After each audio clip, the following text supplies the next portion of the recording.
You probably know that since the pandemic hit, CIPD had to move from students taking the traditional way of the exam in a hall with invigilators. So we've now moved successfully to an online exam booklet that you will download on the day of the exam. And you've probably seen the example booklet already. And then you submit that to CIPD via the exam's email address at the end. So because of all these changes, and like everybody else in the world, we've had to also change some of our processes. So I just wanted to walk through some of those with you in chronological order, if I may. They may affect some of you, they may not, but I just think it's really, really key to clarify that. So firstly, Tim, if you could go to the next slide, please, that would be great. So reasonable adjustments. So I just wanted to explain. So before the examination, candidates with specific learning difficulties or disabilities may apply for adjustments on how they take the exam. And this is to ensure they can access it and they're not placed at a disadvantage when they take it. So, for example, a candidate who has dyslexia or dyspraxia may require the provision of a scribe or a reader for them. And they're also allowed to use specialist software, and they might be offered additional time. So requests for reasonable adjustments must be accompanied by a medical or education psychologist report or equivalent, which normally states the actual adjustment required within the report. So we would really like to see that. So we're making sure we give you the correct adjustment. Awarding organisations are not required to make any adjustment to the assessment objectives being tested, but we want to make sure we're making adjustments for you. So all reasonable adjustment requests, they go through Eventbrite and you can contact the exams team, but we like to do that quite quickly, not the day before the exam. So we make sure you've got everything you need. Secondly, we are looking at plagiarism and self-plagiarism. This hasn't actually been a challenge for us as an awarding organisation before. But just to be clear, it is an attempt by a candidate to gain unfair academic advantage, and it can threaten the integrity of our awards. So it's therefore essential to ensure all cases of plagiarism by candidates in these online remote exams are dealt with quickly, thoroughly and effectively. So you've probably seen already in the exam booklet and our policy on plagiarism, but I just wanted to highlight a couple of those, if I may. The first one that we've noticed, a common theme was around self-plagiarism, and we've updated our policy because this is a new requirement and refers to reusing your own previously submitted and marked work. So if you've used, you submitted assignment for another qualification or the current one you're doing in another unit, you obviously need to publish that and reference it to us. But we don't want to see a huge amount of that in your submission.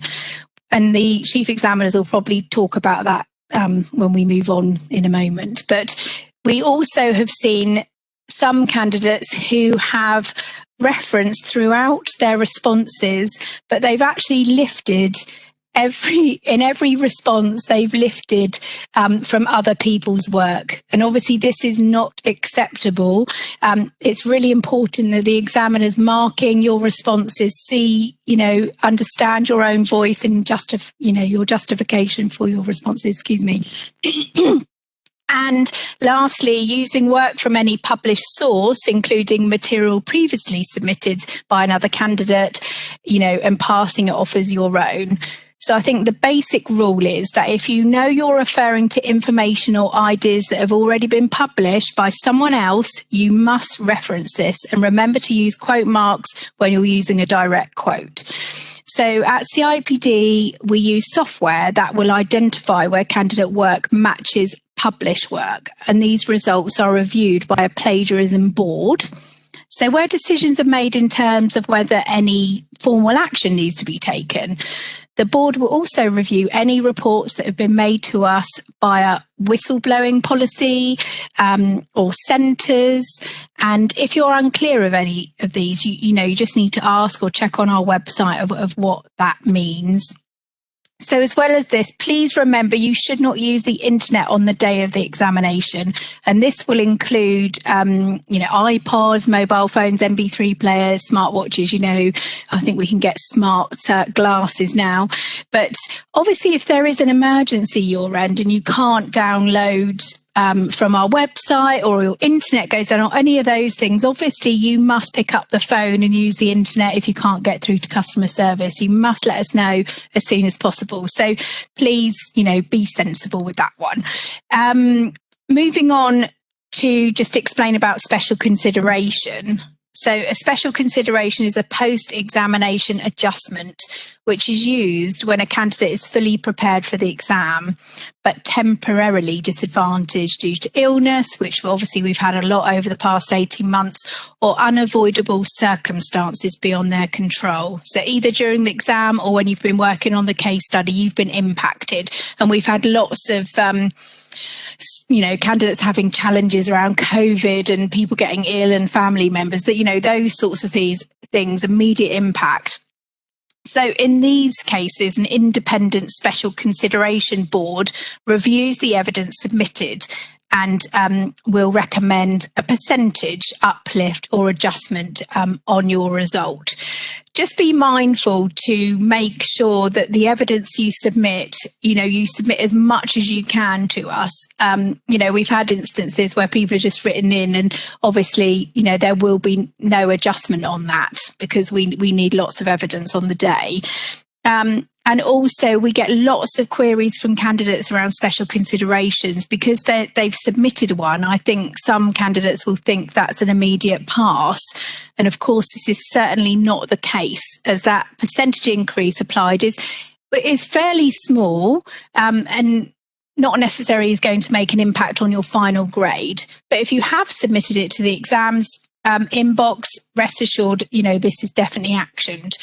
And I think for this exam diet, the date is the 6th of October that those need to be in. So lastly, I just wanted to update people about the professional discussions that we offer. So this is a fairly new additional assessment method that CIPD now offer, and it is a limited opportunity. So it's offered to candidates who marginally failed a small number of learning outcomes, and those candidates will have the opportunity to be reassessed on that failed learning outcome through the professional discussion.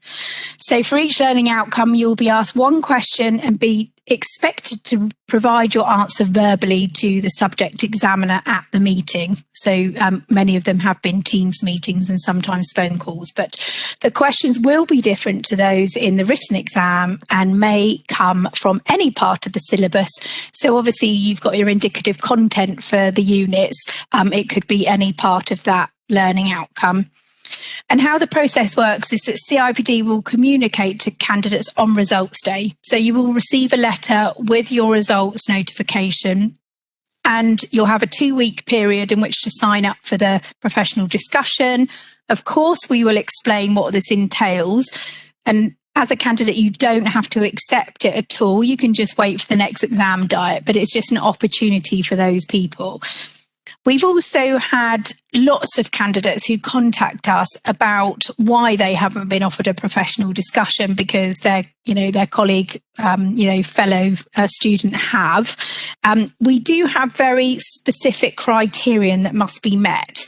So even if you achieve a marginal fail, for example, you might have failed a large number of learning outcomes, and therefore a professional discussion there wouldn't be time for you to evidence that in one of those. So I hope that makes some sense, and I'm sure we'll get to the questions at the end. So now we'll pass over to Sue, if I may. Sue, are you there to go through your slides? Can you hear me okay?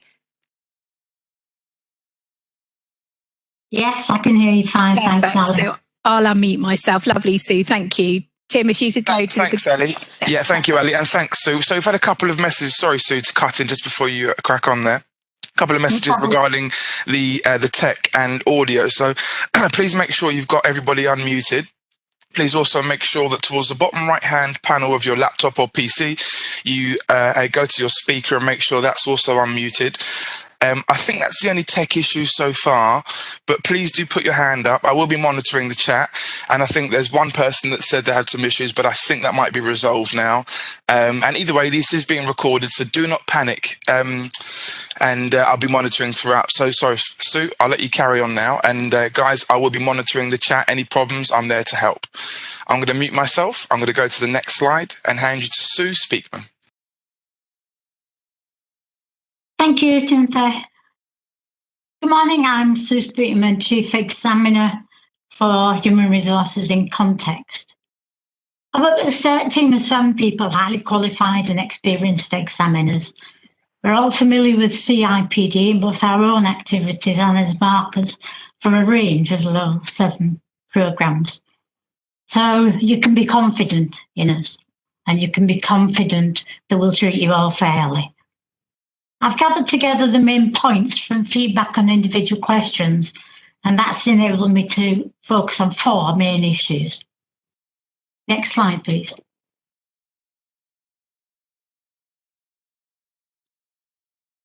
As you can see, context and requirements, foundation and flow, materials and preparation, getting it done. So I've taken a kind of timeline in the way in which I'm handling this presentation today. Next slide, please. Okay, so let's have a look at what's there in first of all, the importance of context. First of all, it's really, really important that you use the general assessment criteria.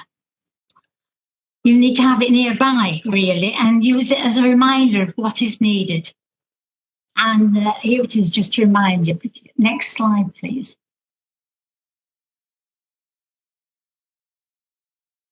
So those are things you need to be looking for. You need to be able to demonstrate a business orientation, which means you may need to apply it to organisations, maybe your own organisations, it may be a range of other organisations, it may be a sector rather than just an individual organisation. So then we've got the application capability. How are you able to take your knowledge and understanding, which is the next one? How are you able to take that and apply it to particular situations? In other words, to be a practicing HR specialist. So your knowledge and understanding is next. We want to see lots of that, which means, as Ali said, that we don't want to see lots of cutting and pasting of other people's work and reliance on quotations. And finally, presentation and persuasion. This is the one that is often ignored. Please don't ignore the fact that the way some questions are written clearly asks you for giving a persuasive argument for something. So make sure you use the language of persuasion when it's clear from the context that that's what you need. Could you go back to the previous slide, please? So the next one is adapt to a specific role. So whether the context is informal, for example, we might ask you about talking to a friend or giving somebody an advice over email, or whether it's formal, such as reporting to a line manager. The answer must be formally presented, but it must also use a style that's suited to the assigned role, and again, strongly informed by the GAC. Also, have the ability to consider topics from different perspectives. That's a regular feature. Don't just stick with one idea about things. Be prepared to think about other perspectives, and do make sure you adopt the role and answer within that context. And finally here, using pre-prepared work.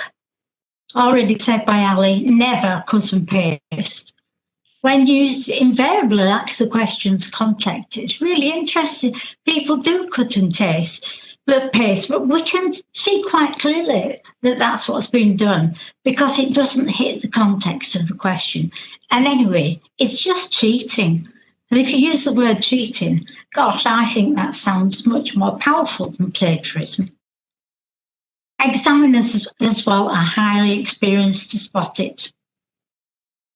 Don't forget, if we put a topic in an exam that you've seen in an earlier exam paper, it won't be the same context and it won't be looking for the same information. So please always answer the question in front of you, not the version that you wish it had been. And I think we've all been guilty of that at some time. Okay, moving on. Next slide, please. Next slide, please. Thank you. Foundation and flow then. So first of all, identify the subject area and the relevant learning outcomes. There's no escaping any of them, and I'll explain to you why. The case study is based on 2 of the 7 learning outcomes, and each pair of section B questions is linked to a single learning outcome, and a different learning outcome is used for each pair of questions. So you can't get away from any of those 7 learning outcomes. Look at how the STEM might guide your framework for tackling the question. Carefully read it. It introduces the topic and can guide you on how to frame your answer quite often. So don't just rush to the question. Look at the information that's been given to you above it. Secondly, identify all the requirements within a question. There are a number of tasks that we look at in order to frame our questions, and these are the 4. First is current practice. We expect you to be up to date and able to demonstrate that. The second is research, where we're looking for publications, published work, or anything, certain things from the internet. Own organisation, or one with which you are familiar. And situational, where we've given you a particular mini case almost. Perhaps the situation is that you're asked to persuade someone to take on a particular recommendation you're offering. So look across all parts of each question and identify how they link together. Very often they're used as building blocks. So if there are 2 or 3 requirements in a question, you'll find that the first answer, the first part of the answer, needs to be the strong foundation on which you build the rest. I also think that it's really useful if you can keep going back to the question. And perhaps if you've identified what the areas that you want to look at, make a note of them somewhere and then check them off as you're going through them. So identify the flow of the answer of the question and make sure that that is part of your answer. Next, materials and present preparation, sorry.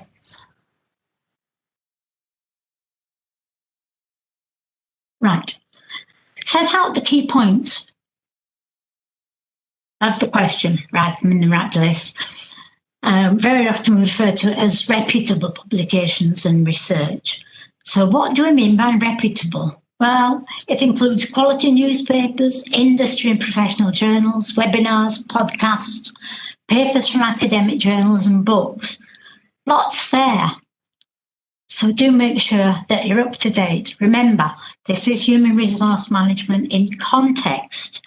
Don't forget the context, that is the wider world, is very important. That's why I think looking at quality newspapers can help you a great deal. But finally, don't forget CIPD resources. I find it quite strange that people can take a CIPD exam and never mention CIPD in any of the answers. The next point is that it may be worth looking at how you can use models to frame answers. I mean, 2 that you've got that everybody tends to work on in the case study are the SWOT, strengths, weaknesses, opportunities and threats, and the STEEPLE, social, technological, economic, environmental, political, legal and ethical. And you may be prepared for these. But the thing is, what about other theories? Have you practiced them? Do you know how to answer a question using those as your framework. Do look beyond SWOT and Steeple. Be clear about what you've got available for the exam, and please manage your material. So finally, moving on to the next slide, getting it done. So the open book method may be new to you. So know where to look, know where to find appropriate evidence to inform and support your topic. You need to have familiarity with the topic in order to know where to look. So this is not just about fishing around in papers and books and finding the answer there. It has to be based on your knowledge. Avoid material overload, as I said. And as Alice said, use of the internet isn't permitted. But don't surround yourself with papers and books. The sense of being overwhelmed can seriously affect your performance. Own the answer by basing it on your knowledge and understand, and use external material simply to support your answer. Drawing from open book sources. Use quotations with care. There are plenty of stumbling blocks. There are, in fact, unintended ways, and that's one of the difficulties for you to sort out when you've got those books in front of you. For example, don't think to yourself, looking at this, it's exactly what I need to completely answer this question. I'll take it all, but make sure I reference it, and then I'll be all right. In fact, all you demonstrated to us is that you know how to cut and paste, and you won't find that in the criteria for the marks. Next one is, I don't want to plagiarise, so I'll put a few words of my own in between the words from the source. We often refer to this as the bumpy road. 1 minute we're cruising down the motorway as we're hearing the words of the author, who may be a professor and highly specialised in the subject. Then we're suddenly bouncing on the uneven track. Well, you know what I mean. I mean, that's where your work comes in. And then we return to the motorway. We often see this and we know that it's going to be based on plagiarism. Final one, I've got a basic grasp of the topic, but to make it sound good, I'll use quotations to fill in some difficult bits. It's the difficult bits that really count, and it's your knowledge and understanding will be credited. So make sure you apply it to support your argument, not to replace what you need to offer to us. Next, using time effectively. Set out a plan. I know we say that many, many times, but it really is good advice. Don't forget, if you're going beyond time, that maybe you've drifted from the question. You may be adding very little to the question, and that's at the expense of another answer. So really be very careful on your timing. Avoid extraneous material. One example I'll give you is from last year's examination, when people were asked for strengths and weaknesses, but many of them completed a SWOT. So the opportunities and threats that they put in were a waste of their time and their effort, and they wouldn't get any credit. Bullet points can be useful. They can demonstrate that you understand the basics of the answer, but it's not only what you need. You're likely to be asked for a critical analysis, an application, a justification. There needs to be a meaningful discussion that goes deeper into the point. One final thing, never ignore the words, justify your answer. So finally, next slide, please.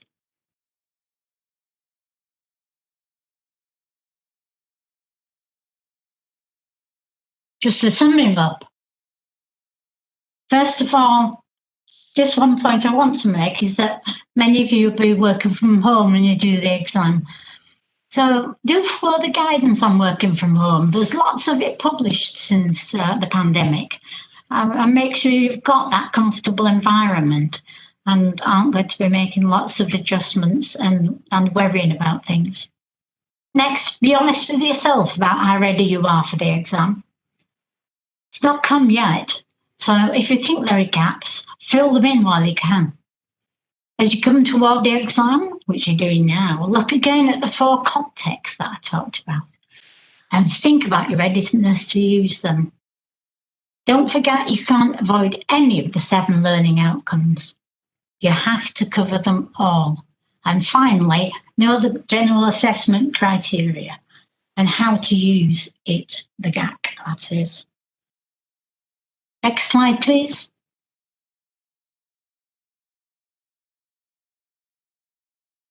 Finally, be positive. Go in with a positive view. Think about how professional you are, how ready you are to be a professional CIPD member and practitioner. This is your time. Make good use of it. Thank you.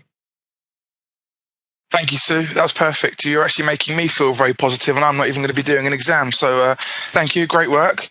Again, there's been some good questions in there. So thank you guys for keeping the questions coming. I've tried to answer as many as I can, but what we'll do is we've got a Q&A session towards the end, and that's the time in which we will be picking up these questions. So thank you so much for interacting with us. We appreciate it. We seem to have sorted out a few of the tech issues, some of the teething issues, so that's good. And Stephen, are you there? Can you hear us? Yeah. Hi, everyone. I'm here. Perfect. Crystal clear. So I'm going to hand over to Stephen Taylor, our Chief Examiner, and I'm going to put myself back on mute. Over to you, Stephen. Okay. Well, good morning, everyone. And thank you very much for coming and attending this session. I hope you're finding it useful and constructive, and that we will obviously be able to take a lot of questions later and answer any specific points that you have. My name's Stephen, and I'm the Chief Examiner for the Leading, Managing and Developing People examination. My job is to set the exam paper and then to lead a team of markers who then mark the work when it's completed by you. What I want to do in this session really is just highlight a few pieces of general advice, talk a little bit about how to do well, some of the traps to avoid, some of the ways that people underperform, don't do justice to themselves always, and that's something I want to talk a little bit about. I'm going to talk about Section A and Section B specifically, as well as making some more general points. And then obviously very much looking forward to taking questions at the end to clarify anything that you want me to say a little bit more about or give examples or whatever. Okay, so could we have the next slide, please? Okay, so I thought it'd be helpful just to start by giving you some general pointers as to what we're looking for when we're marking the work. It may be just helpful. There's nothing particularly surprising here, nothing I think that will shock you, but it may be helpful just to go through it. So first of all, I guess at the end of the day, what we're really looking for is a full, direct, and well-informed answer to the questions on the exam paper. Okay, so let's just look at each of those aspects separately. Okay, so a full answer. A full answer means that all parts of the question are addressed. You're not leaving large sections out or missing key points. We need to cover everything that's in the question. And that can be sometimes quite challenging because there may be multiple parts to a question. But you need to make sure that you at least attempt a decent answer to all parts of the question. So a full answer. Secondly, a direct answer. In other words, answer the question as it is on the paper, not the one you might like to have been on the paper, not the one that was on last year's paper. So often that happens and people do not actually give us a direct answer to the particular question. They drift, they answer a different question, and it's often full and interesting, but not really relevant to the actual question on the paper. So that's a big and important part of exam technique. And then a well-informed answer. Okay, so we want good evidence of depth of understanding. This is level 7, and so we expect to see a sophisticated understanding of the material. So that's a summary. In particular, we are going to be looking for evidence of further reading, of wider reading, so citations, not necessarily quotations, but some evidence, good evidence that you've been reading around the subject and that you have, again, a breadth and depth of understanding resulting from that. Good knowledge and understanding. That's really necessary. You're not going to be able to pass without demonstrating that. But also an original argument. Really important. This is at level 7. So it's not just about knowledge and understanding. It's also about what you do with that knowledge and understanding. So what we are really looking for, and particularly when awarding the higher marks, is an original argument. We want to know what you think. We want your take on the issues. And we want to know what your view is of the big, important professional issues of our time. And we want you to justify your arguments. Okay, so we want you to persuade us of a case, not just demonstrate your knowledge and understanding, but also set out an argument and justify that argument. And so those are the key important things that distinguish level 7 from level 5, and which we're particularly looking for when we're marking these papers. Could we have the next slide, please? Okay, so I wanted to say a little bit about Section A and a little bit about Section B. I think with Section A, the main problems that people run into are the ones that are highlighted here. First of all, sometimes there is insufficient research. It is the case study is provided to you a week or two before the examination. You have plenty of time to have a look at it and do some research, have a look at the industry, have a look at the issues that are raised in the case study, do some background work. Sometimes people do not give the impression of having done that very much or to a limited extent. The really good answers to Section A are very much rooted in the case study and reflect on it and demonstrate that there's some research gone on, some thought gone on before the exam into the situation that the organisation is in and to the industry and some of the current trends and so on that are there. And it's therefore important to refer to that case study while you're writing your answer. Again, sometimes people don't do this. They will write quite general answers. So, for example, we may ask a question in the case study about employee engagement or ethics or something of this kind. And the Section A answers will be general. They won't be related to the case study very much. There'll be general discussions of engagement, or general discussions of HR ethics. And that's not the point about Section A. The whole point about Section A is applying your knowledge to a practical situation, giving advice. And so you need to refer to the case study, make sure that it is rooted, your answer is rooted in the case study itself. Again, you need to answer the questions that are actually on the paper. Again, this is a common reason that people slip up and lose marks. They will sometimes miss one of the questions or miss a key area, or they will cut and paste material in. And this is the point that Sue was making in her presentation earlier. It's a huge issue. Please do not do that. It's very obvious to us when we're marking that someone has done that they've pre-prepared stuff and they're just going to cut and paste it in pretty well irrespective of what the actual question is. So don't do that. You're going to get many, many more marks, much more credit. It's going to be much more impressive if you are answering the question fully and directly at the time on the morning of the exam. Don't just cut and paste stuff you've prepared. Again, that is not what this is about. That doesn't demonstrate anything to us except your ability to cut and paste. We're not going to give you marks or reward you for that. The other thing that I think it's important to point out with Section A is that it is sometimes the case that people spend a long time on it. They go over the hour and a half and then don't leave enough time for Section B. So manage your time carefully. Work out exactly how much time you have to answer each part of Section A. Make sure that you maximize your mark. You need to give equal attention to Section A and Section B. And so manage your time carefully. About half your time should be devoted to Section A. And that's what we're looking for, answers of that kind of length. And make sure that you give equal attention or sufficient attention to each of the questions in Section A. Again, a lot of people, I think, run into difficulty with these exams through poor time management. And really practice helps in terms of managing your time well.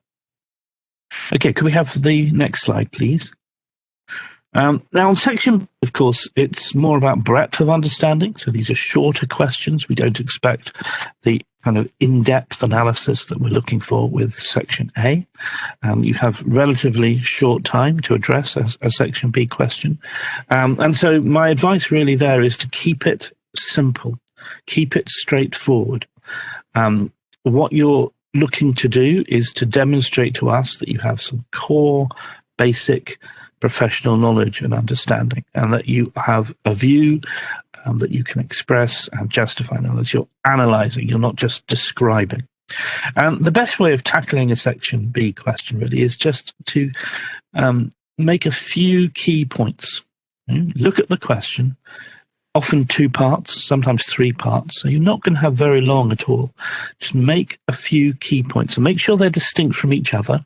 You're not just repeating the same thing in a different guise, and then justify those points. So this is what I think. This is why I think it.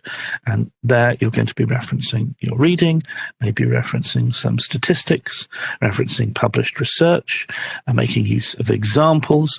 Really, really important to justify your points. Again, another reason that people often lose marks is that they don't justify. They will simply make a point and then often sometimes in the form of a bullet point without any explanation as to why it's there or a justification for it. Really important at level 7 to justify your arguments. So that would be really my advice of Section B. Simple, straightforward, make a few points. That's all you're going to have time to do.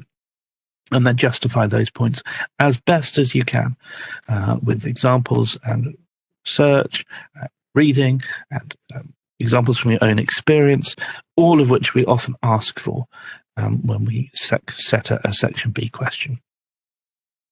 Okay, we have the final slide. Okay, so general advice, summing up, what advice would I give people tackling this exam? Well, first of all, very important starting point, the CIPD standards and learning outcomes for 7 LMP. All the questions that we set are derived directly from those learning outcomes from those CIPD standards. So that should be the basis of your revision, and that is the syllabus that you're working to. Make sure you are fully familiar with that. Also, I think it's helpful to look at past papers and do practice answers. Plans, not necessarily the full thing. You don't need to write, for hours and hours, but a plan for a past paper question. Again, the key thing here really is not just to assume it's going to be the same again. We're not going to ask exactly the same question or even particularly similar questions on successive papers. Every paper is new. Every question is different from anything we've asked before. But it still helps, I think, to plan what you would say if you were faced with that. What would be the key points? It's a discipline. It's about keeping it simple, straightforward, not running out of time, not drifting from the subject. Look at the question. What are they asking here? What would I say if I was faced with this? And similarly, I would suggest that you read the examiner's reports. Sue and I both write a report after each diet, and these are all published, widely available on the CIPD website. And you can look at a past paper and at the same time look at the examiner's report, where we give advice, we say where people went wrong, what the good answers did. And I'm sure that will, help you generally in preparing, but also I hope would give you confidence, because the exams reports tend to be written, or we try to write them in quite a positive way. So we're looking at the good things that people did, as well as the where people tripped up and where they lost marks. And that should hopefully give you confidence, and you should perhaps be able to approach an exam with a kind of can-do attitude. You should be going in there saying, I can do this. I'm just going to follow a few straightforward rules. I'm going to demonstrate my knowledge and understanding. I'm going to justify the points I make. And you should sail through. It's often a case of people overcomplicating, and people thinking they have to pack much, much more in than they really do. Obviously, for a great distinction level answer, we really do want to see that.